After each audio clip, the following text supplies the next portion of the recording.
आप देख रहे हैं झोंक टीवी और मैं हूं आपका होस्ट वसीम शहजाद। नाज़रीन, आपको पता है जिस तरीके से लॉकडाउन को तकरीबन जो है वो 5 माह गुजर चुके हैं और इसके साथ साथ कोरोना के खदशात के बाइस 4 माह से थिएटर इंडस्ट्रीज और फिल्म इंडस्ट्री बंद है। जब तमाम फ़नकारों के घरों में भूख और अफलास जो है वो फैलना शुरू हो गया है और इसके साथ साथ फ़नकारों को काफ़ी मुश्किलात का सामना भी है कि फ़नकारों के घर के अंदर फाके जो है वो शुरू हो गए।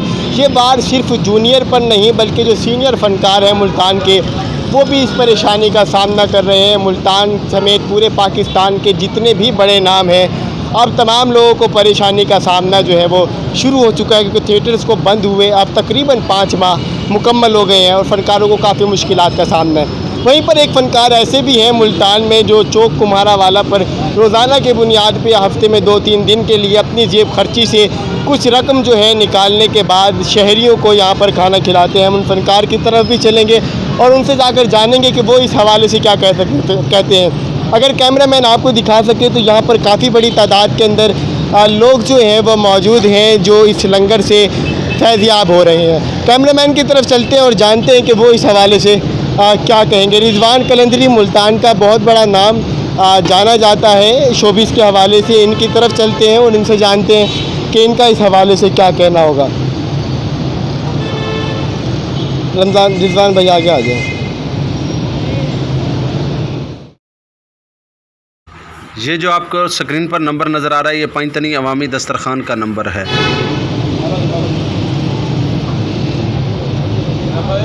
अच्छा रिजवान भाई, क्या कहेंगे आप इस हवाले से? जी बिस्मिल्लाहिर्रहमानिर्रहीम। सबसे पहले तो मैं आपका शुक्रिया अदा करता हूँ कि आप मेरे पास तशरीफ़ लाए। और जैसा कि आपको पता है कि पंजतनी अवामी दस्तरखान एक अरसे दराज से मैं चला रहा हूँ और मेरी तमाम मुखय्यर हज़रात से पहले भी गुजारिश होती है कि हमारी कोशिश ये है कि हम इसको डेली चलाएँ।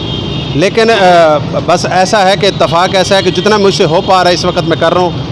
शुरुआत तो हमने इसको डेली बेसिस पे किया था, लेकिन इस वक्त जो है ना हम इसको हफ़्ते में 3 बार कर रहे हैं। हफ़्ते में 3 बार जो है वो चलाया जा रहा है इस दस्तरखान को और यहाँ पर बहुत बड़ी तादाद जो है वो शहरियों की मौजूद है जो इस दस्तरखान से मुस्तफ़ीद हो रही है।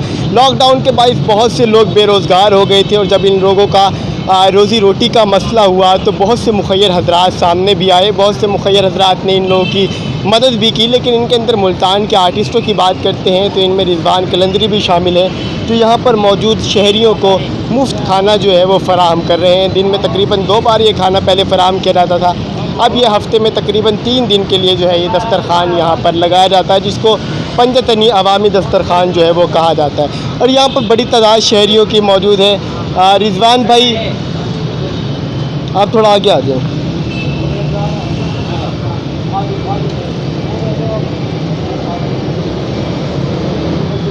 बस एक दफ़ा आपने दे दी ना, आप इधर रुके।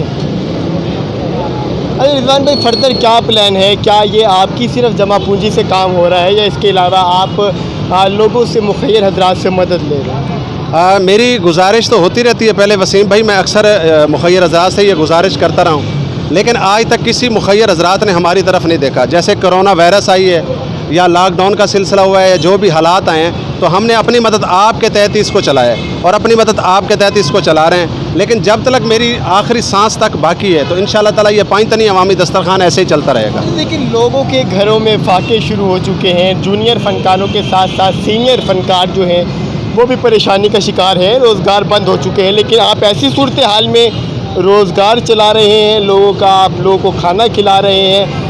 ये सोर्स ऑफ इनकम क्या है आपका? कमाने का ज़रिया क्या है? क्योंकि तमाम आर्टिस्ट तो इस वक्त भूख का शिकार है। वसीम भाई देखें, मैं तो ये समझता हूँ कि इस दस्तरखान को अल्लाह और अल्लाह का प्यारा नबी चला रहा है। जैसा कि आपको पता है कि इस वक्त मेरी आमदन, मैं एक मज़दूर आदमी हूँ, एक छोटा सा फ़नकार हूँ, छोटा सा आर्टिस्ट हूँ, लेकिन कोशिश और काविश मेरी यही है कि खिदमत खल्क। और इंशाअल्लाह ताला इसके साथ साथ मेरे और भी बहुत सारी चीज़ें प्लानिंग में हैं। अगर अल्लाह ने मुझे इस काबिल बनाया तो मैं लोगों के इंशाअल्लाह ताला दुख में बराबर का शरीक हूँगा। अरे ये बताइएगा आपके फर्दर क्या प्लान है? क्या कहेंगे आप इस हवाले से इस दस्तरखान को मज़ीद बढ़ाने के लिए और शहरियों को क्या पैगाम देंगे? मैं ये कहूँगा वसीम भाई कि है ज़िंदगी का मकसद औरों के काम आना। अपने लिए तो सभी जीते हैं। मेरी यही कोशिश है कि जितने भी मुखय्यर हज़रात इस वक्त मुझे देख रहे हैं मैं उनसे ये गुजारिश करूँगा कि आप पैंतनी अवामी दस्तरखान पे तशरीफ़ लाएँ।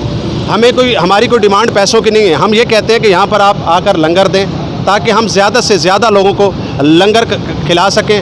एक टाइम की अगर किसी भूखे आदमी की भूख अगर हम मिटा सकते हैं, ये आप देख सकते हैं कि यहाँ पर दस्तरखान पे जितने भी लोग बैठे हैं इनके चेहरों पे गुर्बत आया है।